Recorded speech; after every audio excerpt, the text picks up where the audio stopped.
Hello everyone.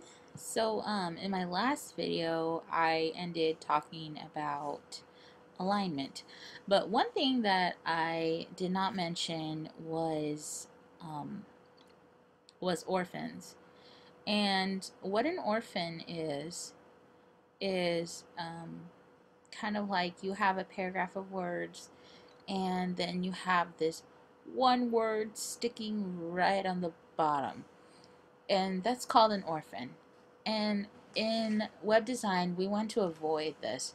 And how we do it is we either try to resize our paragraphs, or um, or we can go ahead and say, let me see here. Let me get a better example.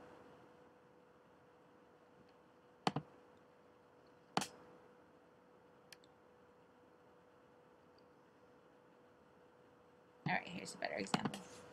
Okay, so here's our orphan right up here, and we call it orphan because it's all by itself, and it's kind of in an awkward position. So in order for that not to be an orphan anymore, what we would usually do is we would take um, the word that would come before it and move it to the bottom of the line.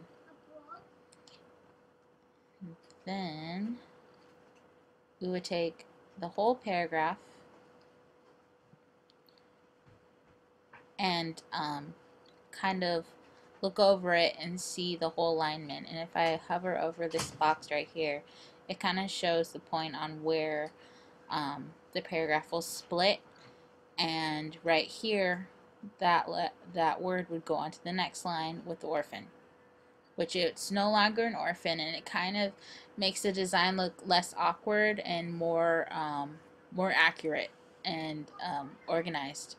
So that's just a little bit about orphans. Now, there's another thing. It's called soft returns, and um, it's good to have a soft return instead of such a hard return. So, like I did before, I had the, and I put the little cursor right in the front of the, and just push return. Now, in most cases, we want to avoid making hard returns, and in order to make a soft return, all you do is hold down Shift and push return, and that would make a less harder return. So, I believe, let me see here. There we go. So it's kind of like a softer return, or we could even go right here, Shift return. And it's just a softer way to do it. We want to avoid hard returns. It kind of messes with the way our paragraphs look. So after all that, let's start. Let's just continue going into alignment. Now, now we have all these options we went through, and the most common one in good design is the align left, because we read from left to right. Now, it is not bad to center things, but in this situation, you should never fully center large amounts of text. Now, we have this option where it says align right, and where we would use this option, I will show you right now. I'm just going to duplicate this.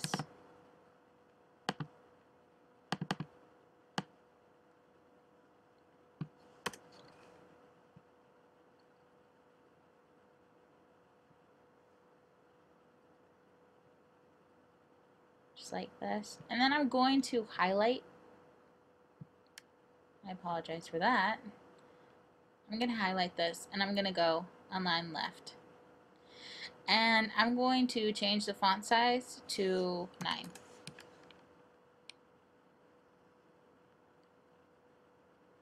And when I line it up like this, it's kind of getting back into our modernist design, kind of like different columns. And then I'll duplicate this.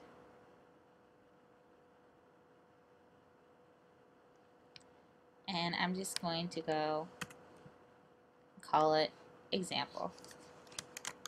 Example header or title. So I'm just going to go like that. And we might want to make just this a little stand out a little more. So I'm going to give this size 14 and move it right in the center. So there's just a simple example of we can use the, well, let me push the center option so it's more accurate. There we go. So we have our center, header, title, we have our main content, and then a little column to the left. So when this is flushed to the right, it's more natural for you to read left to right, but it also matches the design. Since this is on the left, this is on the right, it's more common for your eye to move smooth here, and smooth here. So this is using the alignment of, align right. This is using the alignment align left, and this is using the alignment align center. Now, what about this hyphen right here, or this dash? This dash right here. So, well, sometimes the dash is kind of unnecessary. It doesn't look very professional. So what people would do is we just keep going to a next line to get all the lines on one. And I do encourage that because it shows a proper typography.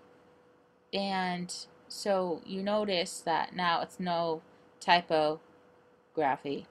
It's typography, and it still keeps the paragraph in line. So that's one thing that to really practice is knowing when it's appropriate for a dash and when it's not appropriate for a dash.